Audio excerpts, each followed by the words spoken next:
कि जय जय गणपति देवा और तेरी संत करें सेवा।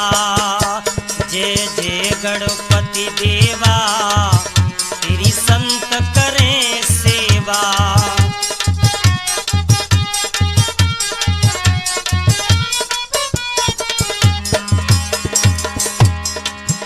तेरा ध्यान धरें गुणगान करें हम तुम्हें मनाते हैं।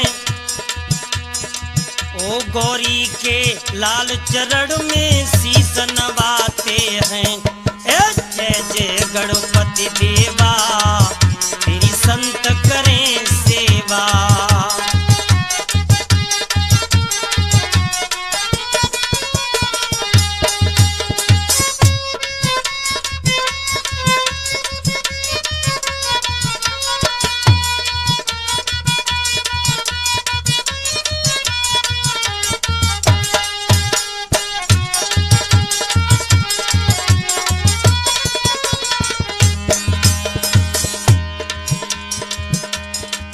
हम पहले तुम्हें मनावें वो मनावें। हम पहले तुम्हें मनावें वो मनावें।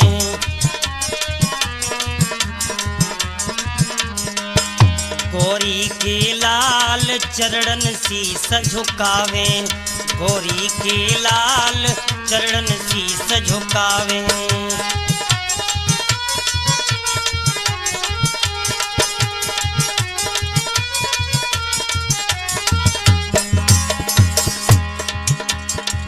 मुझ पे कृपा करो निक कष्ट हरो तेरे दास बुलाते हैं। आकर लाज बचा जाओ हम तुम्हें मनाते हैं। जय जय गणपति देवा तेरी संत करें सेवा।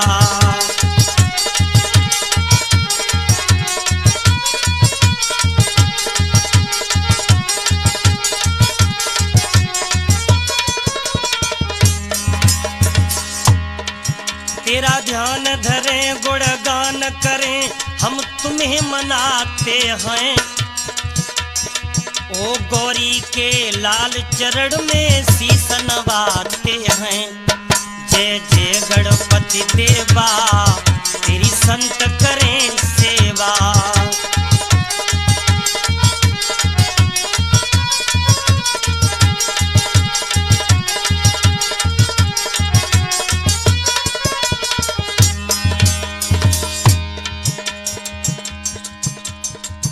तुम मुँह से किया सवारी हो सवारी।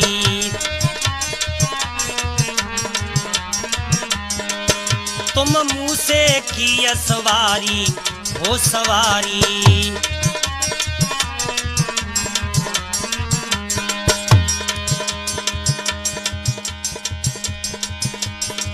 मेरे गणपति नाथ रक्षा करो हमारी।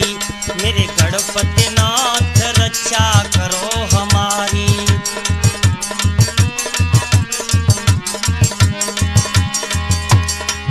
तेरे द्वार खड़ा ले आस पड़ा तेरे भक्त बुलाते हैं। आकर लाज बचा जाओ हम तुम्हें मनाते हैं। सब तुम्हें मनाते हैं गुण तेरे गाते हैं।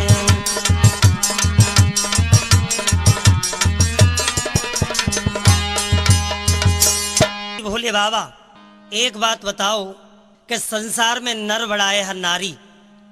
तो भोले बाबा कहने लगे पार्वती। भोले बोले पार्वती सुनो हमारी बात।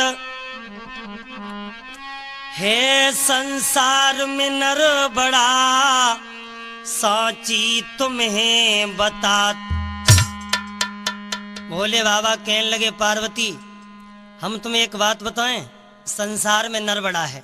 जी बात पार्वती को अच्छी ना लगी और भोले बाबा से कहने लगी भोले बाबा अगर तुम नारी की बुराई करोगे तो एक बात सुनो कि तुम्हें छोड़ के लासी और मैं पीहर को जाऊंगी, तुम्हें छोड़ के लासी मैं पीहर को जाऊंगी।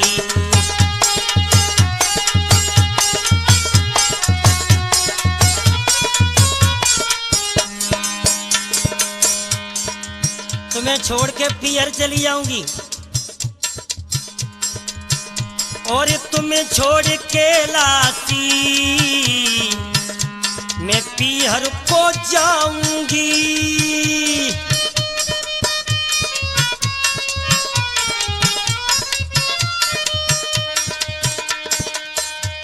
और तुम्हें छोड़ के लासी पीहर को जाऊंगी, तुम्हें छोड़ के लासी पीहर को जाऊंगी। पीहर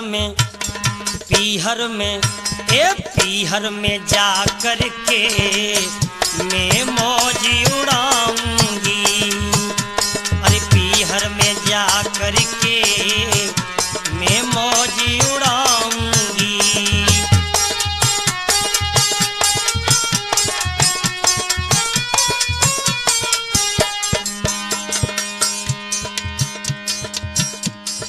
पार्वती कहने लगी राधे श्याम जी, अगर मैं पीहर में जाऊंगी तो मौज उड़ाऊंगी, और जब तुम्हें अकेले में हमारी याद आएगी ना, अरे जब तुम्हें अकेले में और मेरी याद आएगी,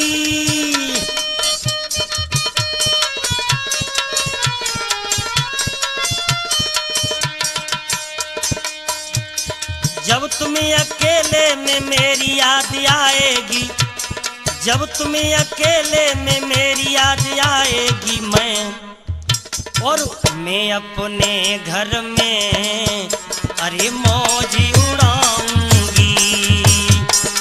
मैं अपने घर में अरे मौज उड़ाऊंगी।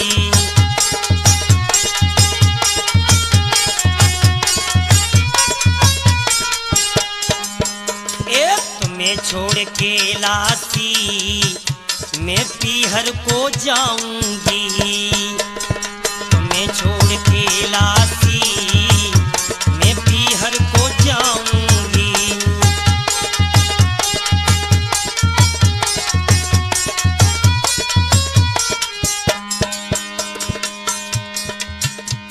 और एक बात बताएं, जब तुम अकेले रह जाओगे ना, जब रोटी सेकोगे तब हाथ जले तेरे,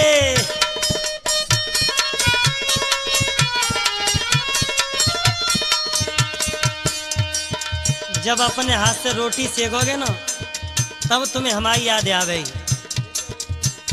जब रोटी सेकोगे हाथ जले तेरे, रोटी सेकोगे हाथ जले तेरे, मैं बिरह की ज्वाला में तेरे तन को जलाऊंगी।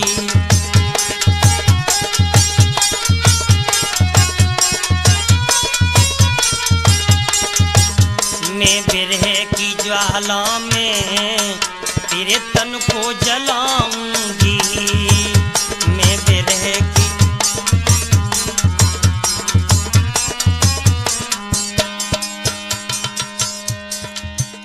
पार्वती कहने लगी सब बात छोड़ो, रोटी अपने हाथ से कर लो, लेकिन तन्हाई की रातों में और जब नींद न आएगी,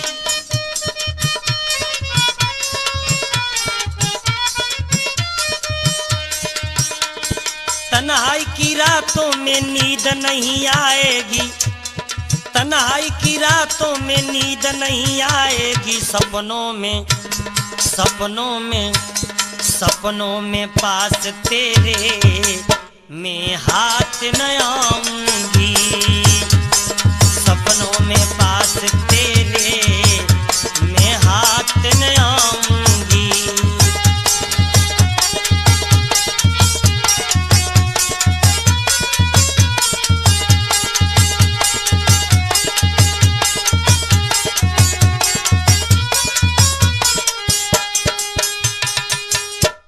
पार्वती कहने लगी भोले बाबा अगर तुम नारी की बुराई करोगे तो मैं अपने पीहर को चली जाऊंगी। लेकिन भक्तों जैसे ही भोले बाबा ने ये बात सुनी एकदम भोले बाबा को गुस्सा आई और त्रिशूल उठाए के कहा बोले पार्वती तुम पीहर जाने की बात करती हो। अरे भगिया तोई पे घुटवाऊं मेरी नार बिजनी। ओ भगिया तोई पे घुटवाऊं मेरी नार बिजनी।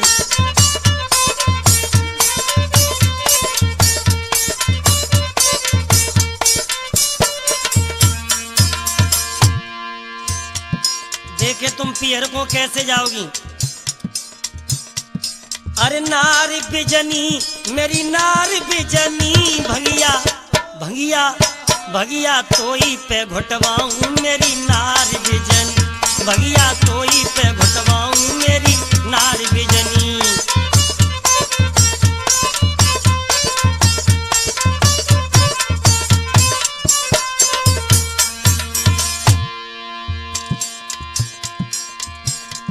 अरे दिन भर ने कऊ काम करे ना पड़ी पड़ी गुर्रावे।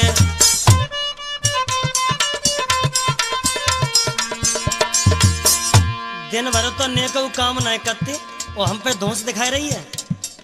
दिन भर ने कऊ काम करे ना पड़ी पड़ी गुर्रावे।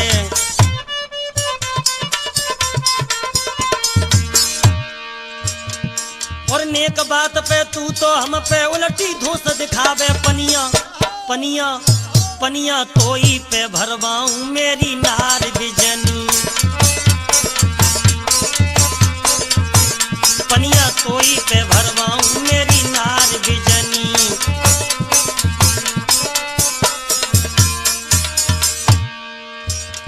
का बोली पार्वती एलानी अरे नार बिजनी मेरी नार बिजनी। पनिया तोई पे भरवाऊं मेरी नार बिजनी। पनिया तोई पे भरवाऊं मेरी नार बिजनी।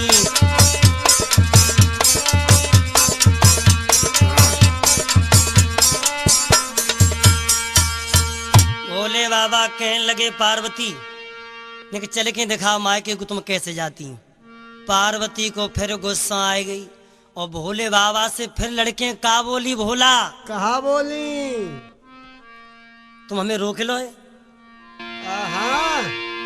लेकिन रोज मुँह पे तेरी रे भोला ए भोला ओ के रोज मुँह पे तेरी रे भोला।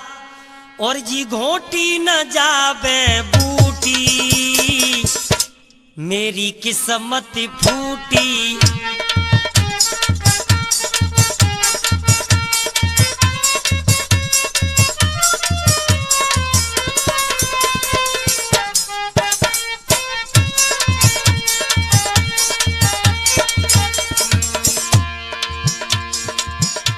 सुन ले भोला मेरे भंडारी कहने लगी पार्वती सुन ले भोला मेरे भंडारी। यो कहने लगी गोरा नारी एक दिना की होई तो घोटू मुँह पे रोज घुटे नए बूटी मेरी किस्मत फूटी।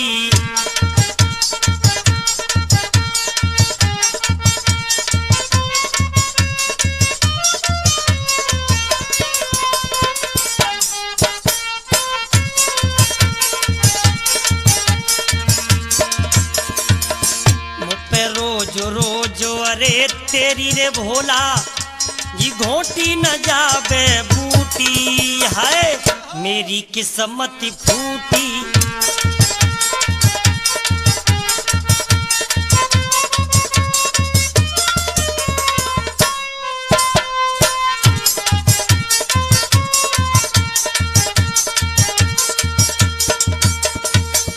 आज गुस्सा में आए के पार्वती ने का करो के अपनो संदूक उठाओ चांद पे धर के चली। भोले बाबा ने देखी कि पार्वती ना माने सो पार्वती के आगे आए के भोले बाबा बोले, सुनो पार्वती, तुम गुस्सा में हमें छोड़ के जा रही हो, लेकिन मेरी एक बात सुनो। और का बोले भोले? कहा बोले?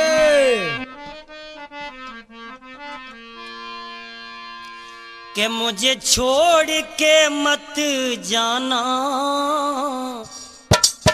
और ये कैसा सिकवा है, मैं दीवाना दीवाना।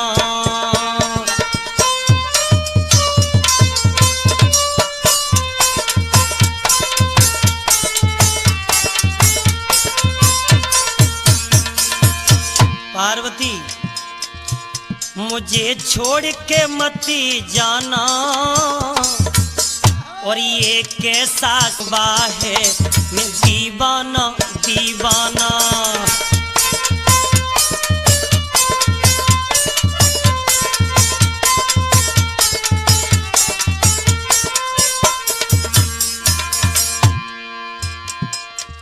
तो बिना कैसी रात कटेगी पार्वती, तुम बिना कैसी रात कटेगी। के मुख मोड़ के मत जाना, ये कैसा सिकवा है, दीवाना दीवाना।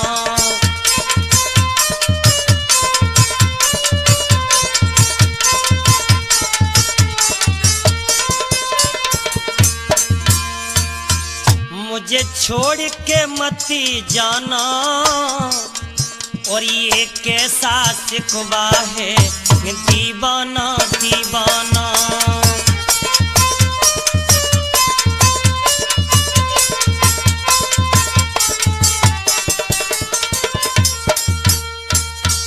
भैया पदम गुप्ता जी, पार्वती ने एक बात न भोले बाबा की मानी, और मायके को संदूका उठाए के चली, और धीरे धीरे जैसे ही हेमांचल नगरिया में आई, जब उनकी संग की सखियन ने देखी कि बहना, देखो पार्वती बहना आ रही हैं। एक कहने लगी, बहना इन्हें कोई सवारी न मिली? अरे सब कोई जीप में बैठ के आ, तो कोई काव में, लेकिन जो डूड़ा नदिया पे बैठ के आई, इनकी जय सवारी है। तब तक एक इनकी बहना बोली, बहना हम बताएं एक बात तुम्हें, बता दे। जी तासु चली आई के भोला के संग झोपड़िया में, झोपड़िया में भोले बाबा के संग रहते हैं ना, जहाँ डर लगता है। के भोला के संग झोपड़िया में, झोपड़िया में बेन डरपति होएगी अधीरिया में, बेन डरपति होएगी अधीरिया में।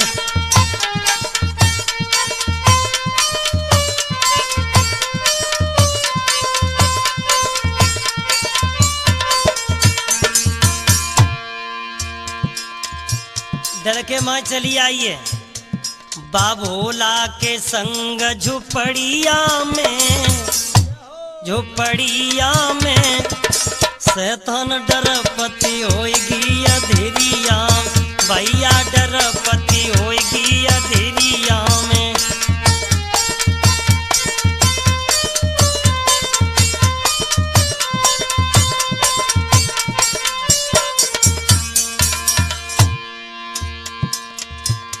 और जब पार्वती को दूल्हा कैसो बताएं, सबके दूल्हा बहुत अच्छे मिले, लेकिन जाको दूल्हा जाके कांतर बिच्छू कलैया में, कलैया में और लटके मृगछाला कमरिया में, लटके मृगछाला कमरिया में।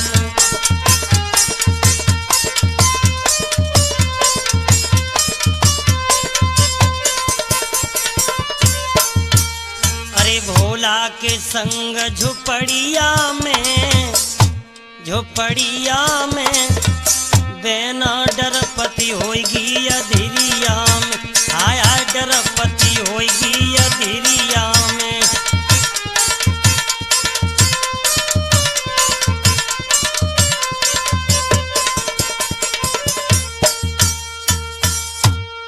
जब पार्वती मायके में पहुंची, संग की सहेलियां पार्वती को खिजाने लगी। इधर भक्तों ध्यान रखना, इधर भोले बाबा जब अकेले रह गए, भोले बाबा को चैन न पड़ो। एक दिन भोले बाबा ने क्या किया, 22 में भोले बाबा ने एक झूला लो, एक भांग को गोला तो अप खाओ और भांग को गोला नादिया को खवाए दो। नशा में मस्त हो गए और जैसे ही नशा में मस्त भये सोचने लगे कि अब तो पार्वती के पास चलें। और पार्वती को देखवे को भोले बाबा चले और हेमंचल नगरिया में आकर के ने का करो कि एक मदारी का रूप बनाया और मदारी का रूप बना करके खेल दिखाने लगे। कैसे? कि बन के मदारी भोले बाबा और खेल दिखाने आ गए। फिर सारे नंगर में हल्ला भयो, देखो कैसे मदारी आ गए। सारे नंगर में हल्ला भयो, कैसे मदारी आ गए।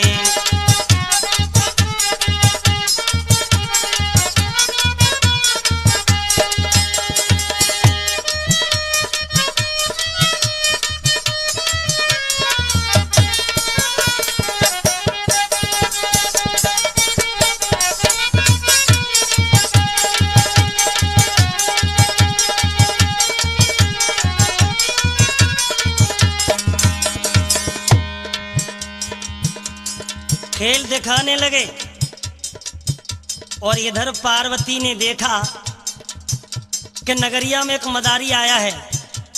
पार्वती संग की सहेलियों को लेकर के खेल देखने के लिए चली। अरे पार्वती सखियन संग आई, और पार्वती सखियन संग आई, और रूप देखी भोला को मुस्काई। पार्वती ने भोले बाबा का रूप देखा तो कहने लगी, बहना देख लिया नीची जात में कितनी सुंदरता है। मन ही मन में मुस्का गई। अरे देख रूप गोरा भोले को और मन ही मन ललचा गए। सारे नंगर में हल्ला भयो, कैसे मदारी आ गए। सारे नंगर में हल्ला भयो, कैसे मदारी आ गए।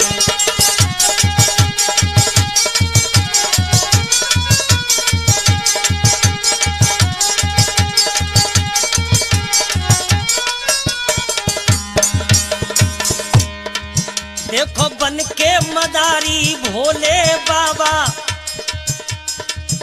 और आज नंगर में आ गए। फिर सारे गांव में हल्ला भयो, कैसे मदारी आ गए। सारे गांव में हल्ला भयो, कैसे मदारी आ गए।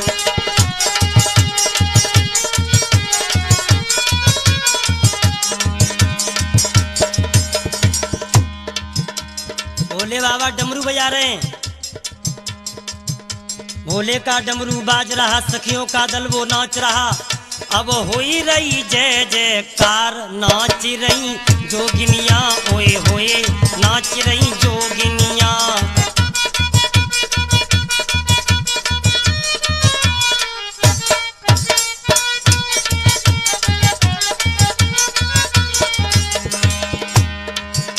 भोले का डमरू बाज रहा, सखियों का दल वो नाच रहा। अब हुई रही जय जयकार, नाच रही जोगिनिया ओए होए, नाच रही जोगिनिया।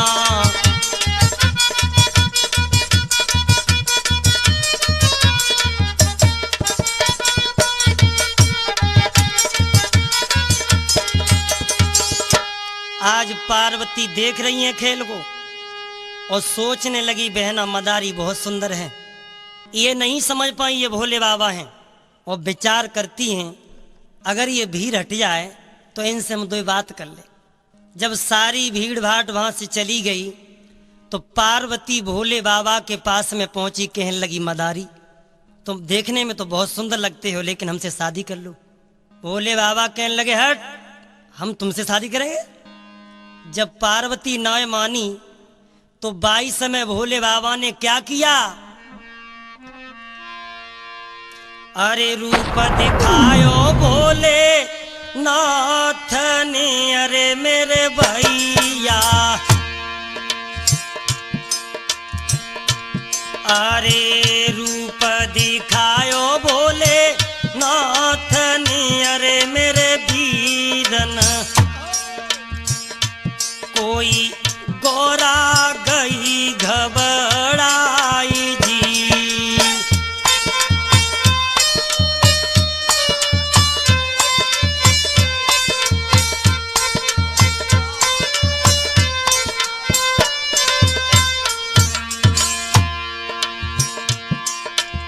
जैसे ही भोले बाबा अपने असली रूप में आए तो भौका,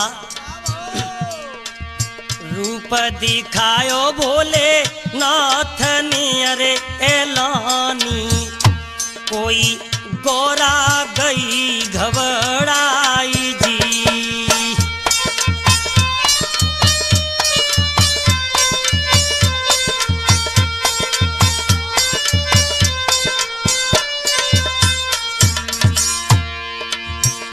एकदम गोरा घबरा गई, हाथ जोड़ के कहने लगी भोले बाबा क्षमा करना, माफ करना। अरे हाथ जोड़ के ने लगी, अरे मेरे स्वामी, अरे हाथ जोड़ के ने लगी, अरे मेरे स्वामी, कोई माफ करो भरतार जी।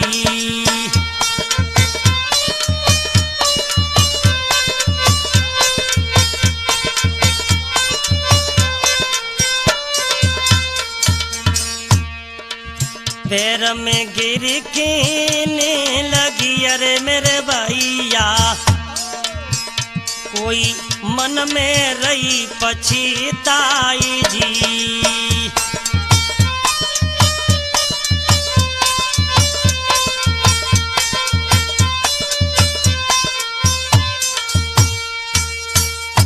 आज हाथ जोड़ के पार्वती कहने लगी भोले बाबा मुझे माफ कर दीजिए।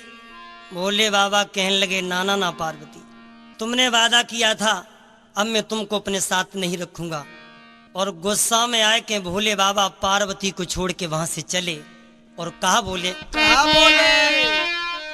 अरे छोड़ के जाऊंगा संग ना रख पाऊंगा, बरजे मुझे कोई हरगिज ना मानूंगा, कोई करे नकार तेने दिलो मेरा लूटा।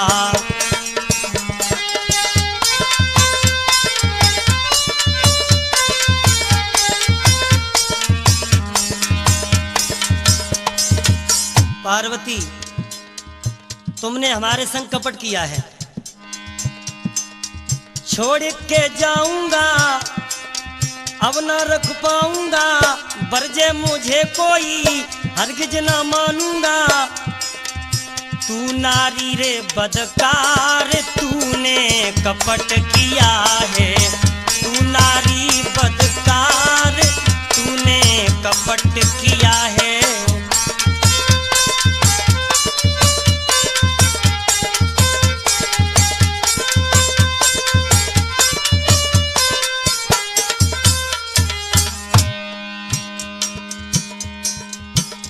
अरे तूने कसम ये खाई थी, संग तुम्हारे चलना है,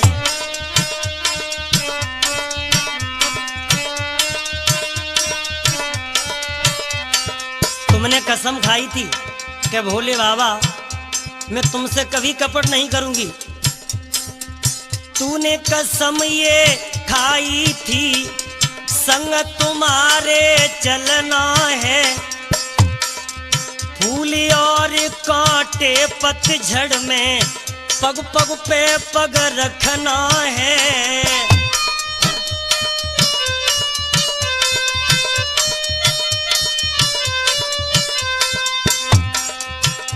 पर निकली तू हर जाई, तूने करी बेवफाई।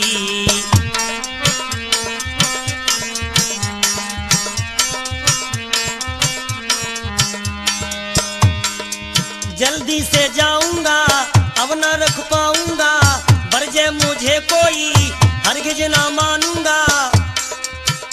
अरे तू है नारी बदकार, तूने कपट किया है।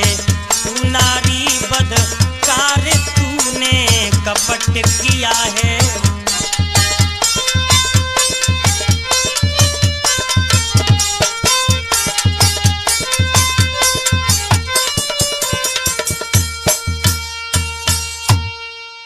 दोस्तों ध्यान रखना, भाई नीलेश गुप्ता जी जैसे ही भोले बाबा पार्वती को छोड़ के वहां से चले, लेकिन पार्वती कोई मामूली चीज नहीं थी। और पार्वती ने उस समय क्या किया, अपनी चाल दिखाई कि गोरा जी सोले श्रृंगार बनाई के चली, और साड़ी को उल्टो पल्लू देखो डार के चली। अरे वो भील की लली भोला के पास में चली।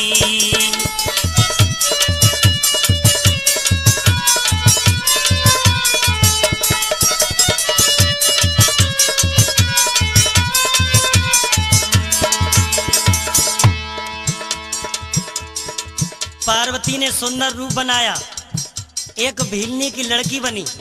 क्या क्या श्रृंगार किए भाई, राधे श्याम। गोरा जी सोले श्रृंगार बना के चली, साड़ी को उल्टो पल्लू वो तो डारी के चली। अरे वो भील की लली भोला के पास में चली।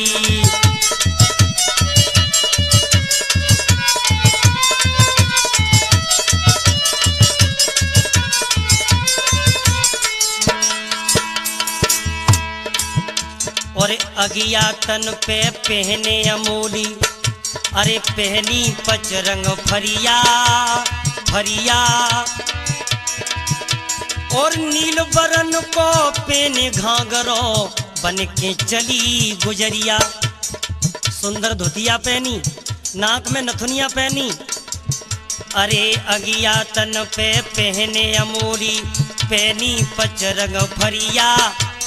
नील बरन को पहने घाघरो बन के चली गुजरिया।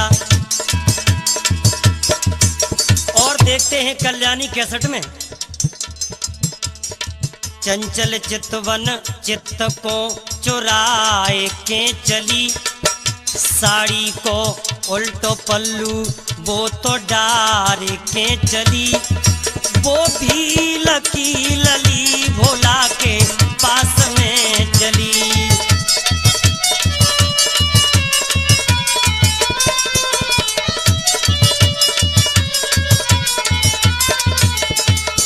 आज पार्वती इतना सुंदर रूप बनाया, और सुंदर रूप बनाए के भोले बाबा के सामने आए के घूमन लगी।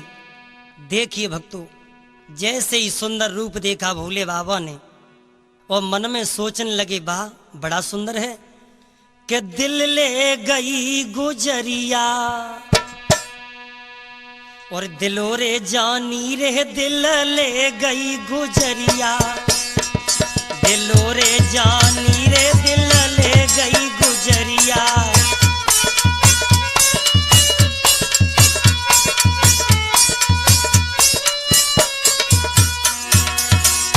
दिल ले गई गुजरिया, दिलो जानी रे दिल ले गई गुजरिया। दिलो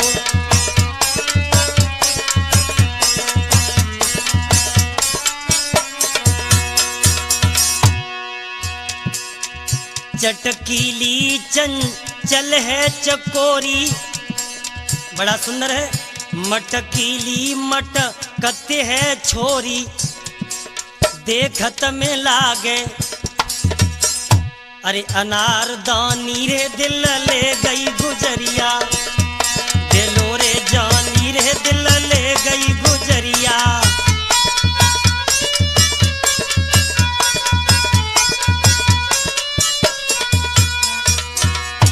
दिल ले गई गुजरिया, दिलो जानी रे दिल ले गई गुजरिया, दिलो।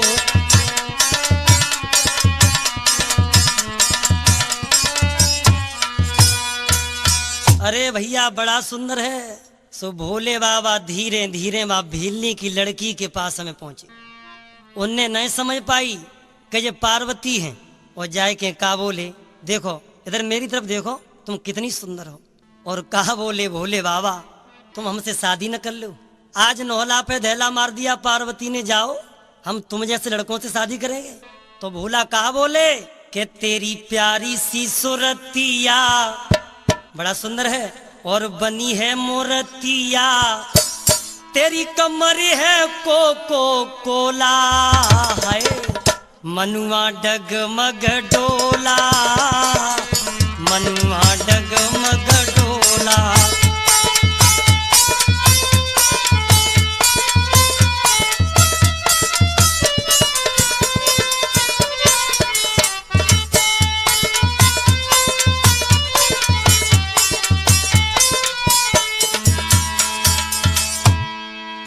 कोकिल जैसे तेरे बैना, हिरनी जैसे तेरे नैना,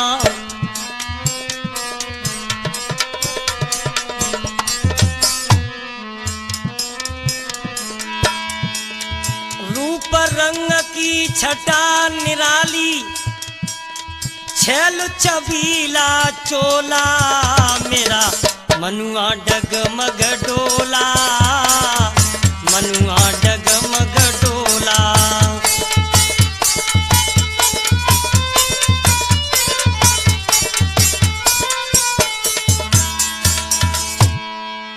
बड़ा सुंदर है। आज रूप को देख करके ललचा गए। अरे रूप है कातल आदती भोरी, रूप है और विशेष का दिल कल चली चोरी, विशेष का दिल।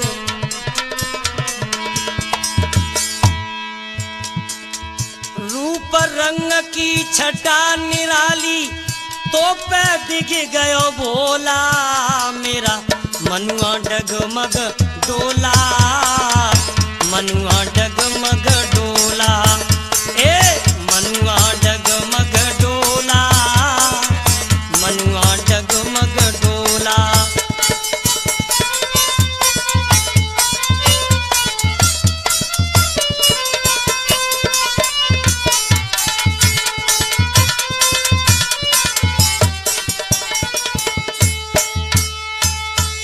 आज तीनों लोगों के नाथ बाप भीलनी के रूप को देख करके मोहित हो गए।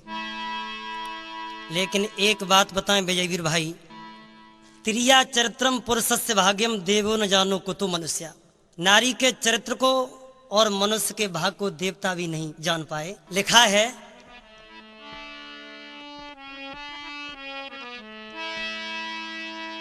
कि नारी की मेहमान न्यारी और वो जहर मिला दे शक्कर में, और तीन लोक के पालनहारे खुद नारी के चक्कर में, तीन लोक के पालनहारे खुद नारी के चक्कर में।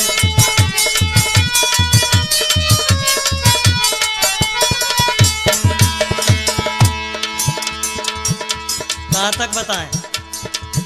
अरे नारी की मेहमान न्यारी वो जहर मिला दे शक्कर में, अरे तीन लोक के पालनहारे खुद नारी के चक्कर में।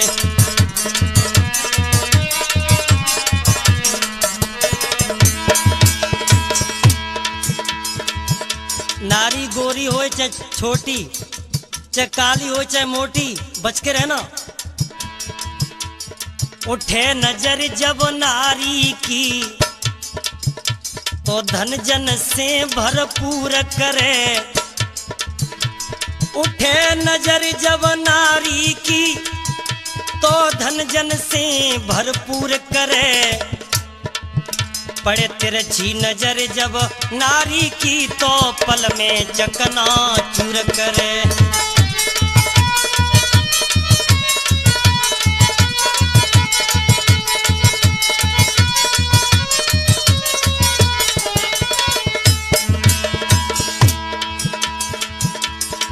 विश्वामित्र गुरु से गिर गए एक नारी की टक्कर में, और तीनों लोक के पालनहारे खुद नारी के चक्कर में।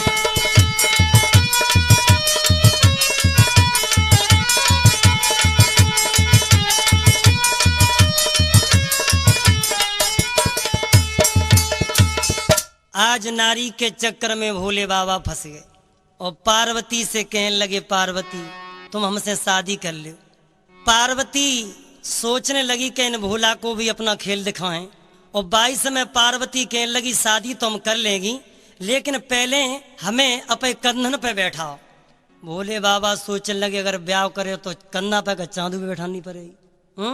और क्या बोले भोले बाबा? बोले भोले बाबा और गौरा से बचनिया, और देरी क्यों लगावे चढ़ जा मेरी कधनिया। ए देरी क्यों लगावे चढ़ जा मेरी कधनिया।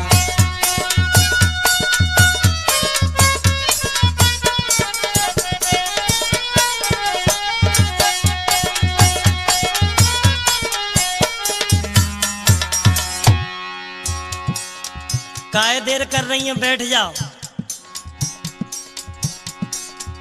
काम के बस में भय समुद्र पुरारी है।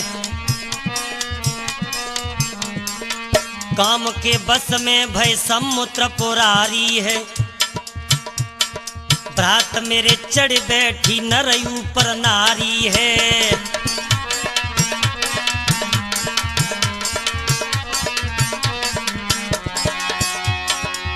पार्वती कंधन पे बैठ गई और कांधे बिठाई लई, कांधे बिठाई लई अपनी ही दुल्हनिया। फिर देरी क्यों लगावे चढ़ जा मेरी कधनिया। अरे देरी क्यों लगावे चढ़ जा मेरी कधनिया।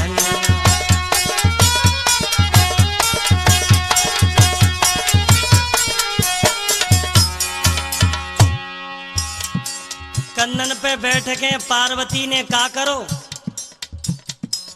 आज शक्ति गौरा ने वजन जब बढ़ाया है। जैसे ही गौरा ने वजन बढ़ाओ, अब तो भोले बाबा की पसुरियां कीर्तन करने लगी। कहने लगे पनवेश्वरी अब तो उतर जा, उतर जा। आज शक्ति गौरा ने वजन जब बढ़ाया है।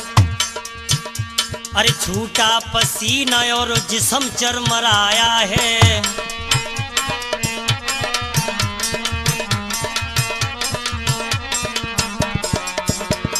छूटा पसीना और जिस्म चरमराया है।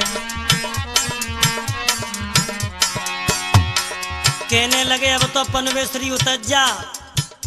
पार्वती भीलनी के रूप में कहने लगी ना है, अब न उतरेंगी हम तो जैसी ना देखी कोई सजनिया। अरे देरी क्यों लगावे चढ़ जा मेरी कधनिया। देरी क्यों लगावे चढ़ जा मेरी कधनिया।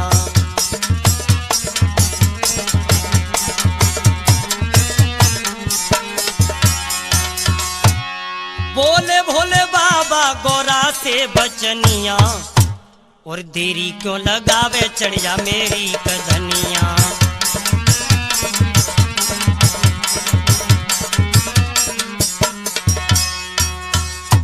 आज कंदन पे बैठा के भोले बाबा पार्वती को लेके चले, और जैसे ही लेके चले तब तक उतते नारद बाबा बीड़ा को बजाते हुए चले आ रहे हैं।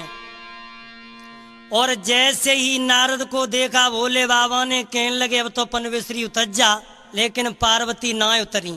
और तब तक नारद आए के पास में का बोले, बारे भोला, अरे खुल गई खुल गई खुल गई रे, आज पोल तेरी भोला खुल गई रे, अरे पोल तेरी भोला खुल गई रे।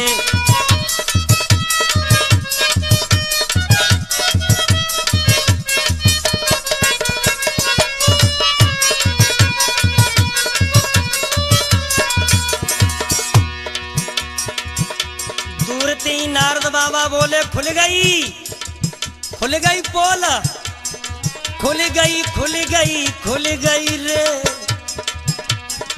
खुल गई खुल गई खुल गई रे, आज पोल तेरी भोला खुल गई रे, पोल तेरी भोला खुल गई रे।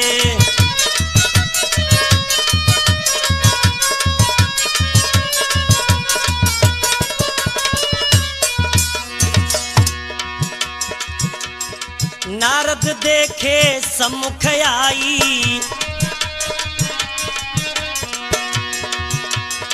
जैसे ही नारद बाबा देखे भोले बाबा कहने लगे अब तो पनवेश्वरी उतर जा। नारद बाबा पोल खोल देंगे। नारद देखे सम्मुख आई, तबई भोले गए घबराई,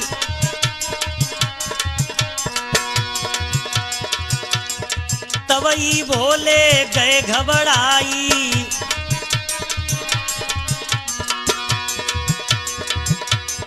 चढ़ गई चढ़ गई चढ़ गई रे, चढ़ गई चढ़ गई चढ़ गई रे, आज नर पे नारी चढ़ गई रे, नर पे नारी चढ़ गई रे।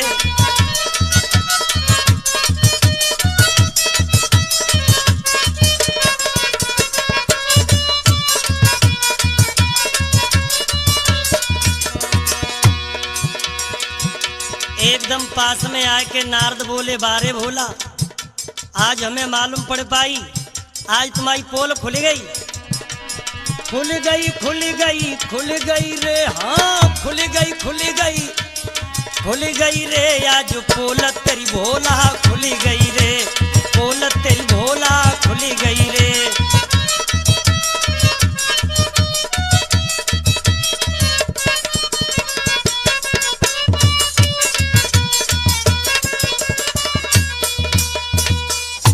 तब तक बीड़ा को बजाते हुए देवऋषि नारद जी पास में आए गए, और जैसे ही भोले बाबा ने नारद को देखो एकदम कहने लगे अब तो पनवेश्वरी उतर जा, काय को बेइज्जती करवा रही है। पार्वती कहने लगी अब ना हम उतरेंगी। और अंत में का बोली भोले बाबा, पहले ये बताओ नर बड़ा है या नारी। एकदम दिमाग में बात आएगी भोले बाबा की, समझ गए ये पार्वती है। और हाथ जोड़ के का बोले, पनवेश्वरी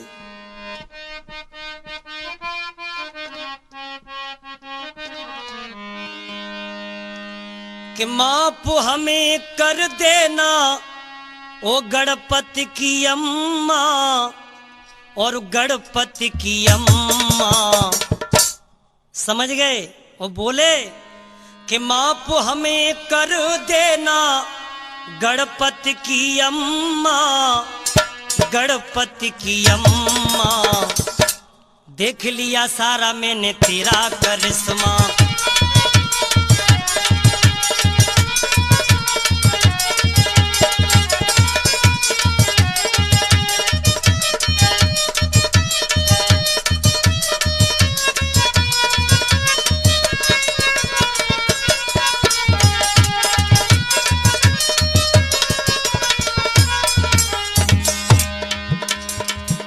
अरे तू ही शेरों वाली है और तेरी ज्योति निराली है, तू ही शेरों,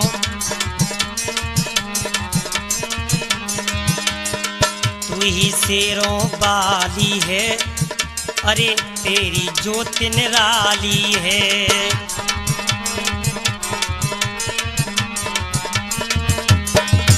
अरे आदि भवानी तू ही है, तू ही माता काली है। आदि भवानी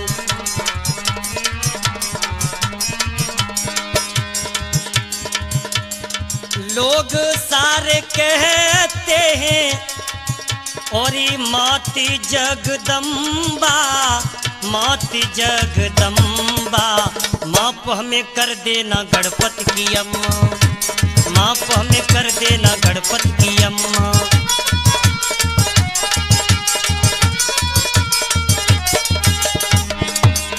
माप हमें कर देना गणपति की अम्मा, गणपति की अम्मा। देख लिया सारा मैंने तेरा करिश्मा।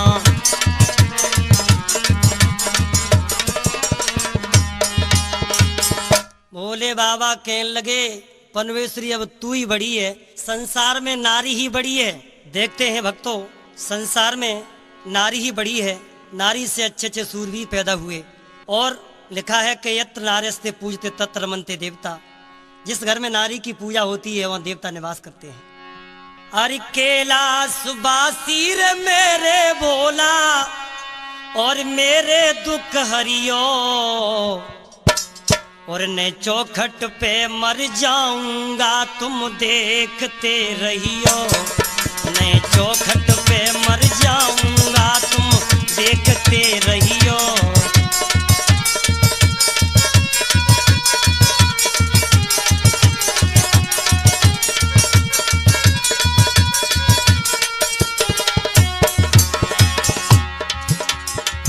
अरे कैलाश वासी मेरे भोला मेरे दुख हरियो, नहीं चौखट पे मर जाऊंगा तुम देखते रहियो। नहीं चौखट पे मर जाऊंगा तुम देखते रहियो।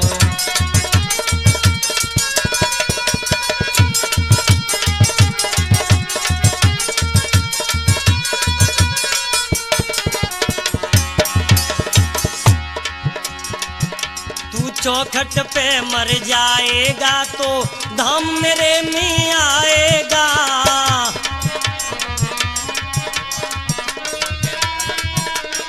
कहते हैं भोले बाबा तू चौखट पे मर जाएगा तो धाम मेरे में आएगा।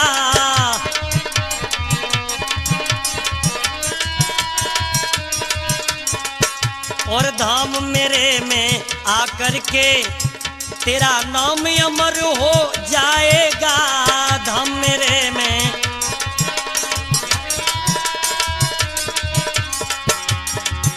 अरे नाम अमर हो जाए फिर भी तुम हमें न बिसरइयो। नहीं चौखट पे मर जाऊंगा तुम देखते रहियो। चौखट पे मर जाऊंगा तुम देखते रहियो।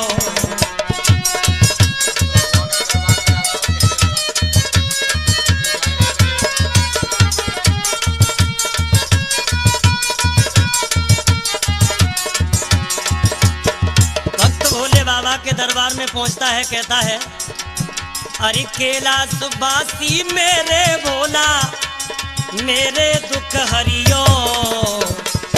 नहीं चौखट पे मर जाऊंगा तुम देखते रहियो। नहीं चौखट पे मर जाऊंगा तुम देखते रहियो।